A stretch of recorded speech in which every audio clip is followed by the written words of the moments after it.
Okay, let's dive right into this. Welcome to this explainer. Look, the Texas Commercial Driver Handbook is, well, it's thick enough to literally use as a wheel chalk.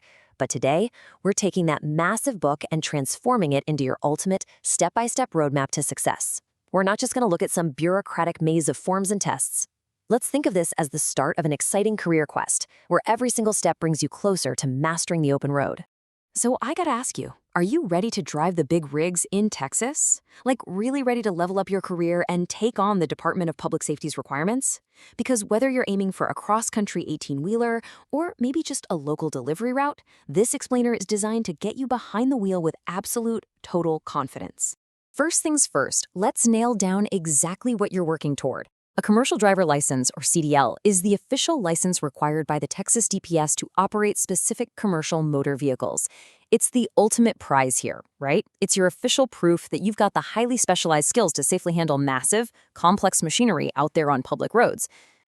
All right, here is our roadmap for today. We've got 4 levels to get through. 1, understanding the Texas CDL.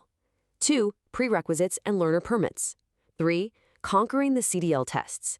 And 4, the final steps to success. So, jumping into Section 1, understanding the Texas CDL. Know your vehicle and know your requirements. And this brilliantly illustrates the very first choice you have to make, figuring out exactly which rig you actually want to command. If you're looking to haul massive tractor trailers or combination vehicles across state lines, well, you're aiming for a Class A. Class B, that's your workhorse category. Straight trucks, dump trucks, cement mixers, that kind of thing. And then Class C covers certain passenger vehicles or stuff transporting hazardous materials with placards. You've got to lock in your target right now, because that choice dictates your entire testing journey. Once you know your class, it's time to gather your paperwork. And this is the baseline inventory you absolutely must bring to the DPS just to get this quest started. You'll need a valid Texas driver license, rock-solid proof of identity, lawful presence documents, proof of Texas residency, your social security info if that applies to you, and of course, you've got to meet the state's age requirements. Look, don't show up empty-handed. Get this stuff perfectly organized before you ever walk through those doors.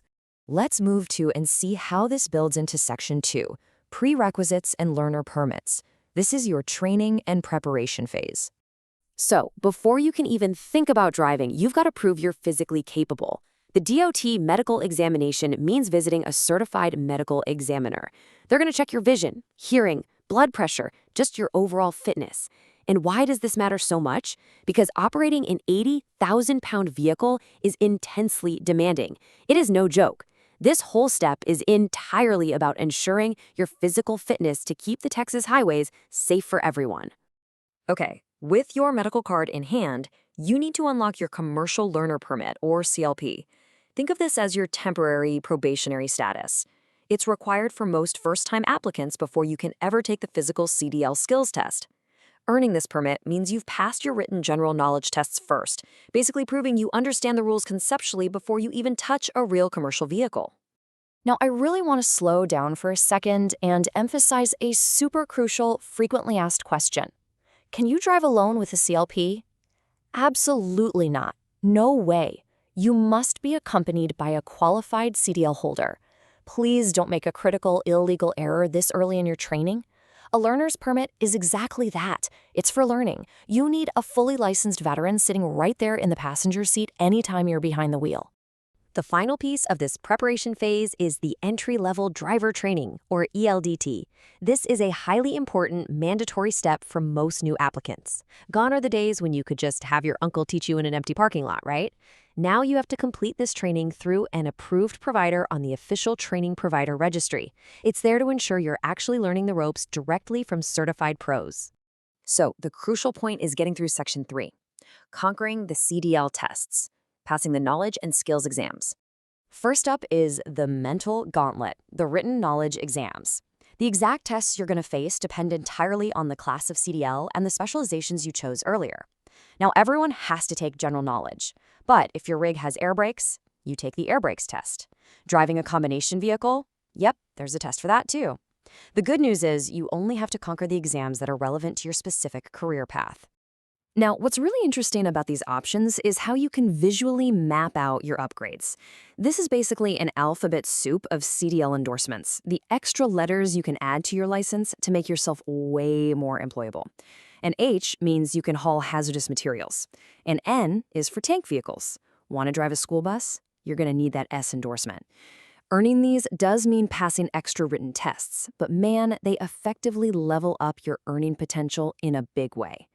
All right, once the written exams are totally cleared, you face the 3-part practical skills test. This is a comprehensive physical gauntlet.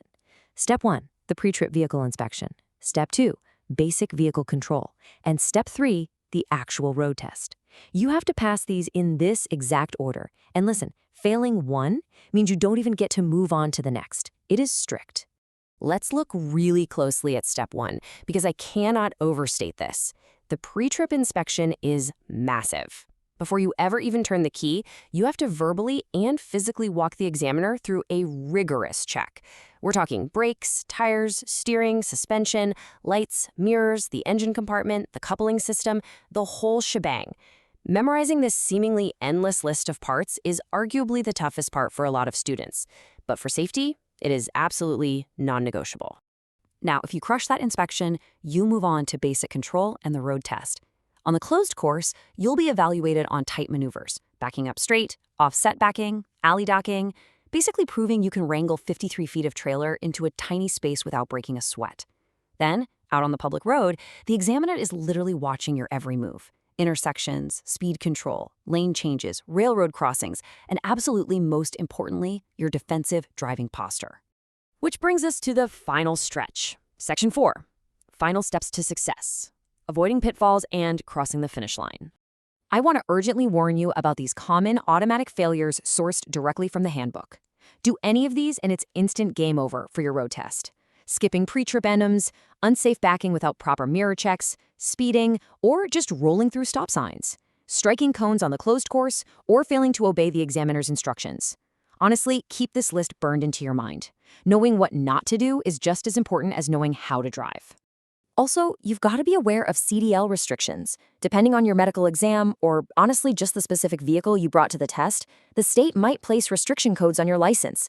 Like, for example, if you take your road test in an automatic truck, you will be legally restricted from driving a manual. So always read the fine print on your final license so you know exactly what you are actually allowed to operate. Okay, here is your rapid-fire ultimate checklist to recap our entire journey today. Verify your valid Texas driver license and docs, get your DOT medical certification done, obtain that learner's permit, finish your ELDT classes, crush those written knowledge tests, pass the rigorous 3-part skills test, pay your final fees, and boom, you receive your temporary CDL right there while the permanent one gets printed. To make sure that permanent card actually shows up in your mailbox, just remember these final words of advice straight from the handbook. Study that thing inside and out. Practice your maneuvers daily. Rigorously memorize that pre-trip inspection routine. Seriously, practice it in your sleep. Stay incredibly calm during your exam, and always, always fall back on safe, defensive driving habits. We've laid out the entire roadmap. You know the exact steps. You know the required tests, and you know the pitfalls to avoid. So I'll leave you with this one provocative question. Which commercial vehicle will you master first? Envision yourself behind the wheel of that rig, go open up that handbook, and start studying today. The open road of Texas is waiting for you.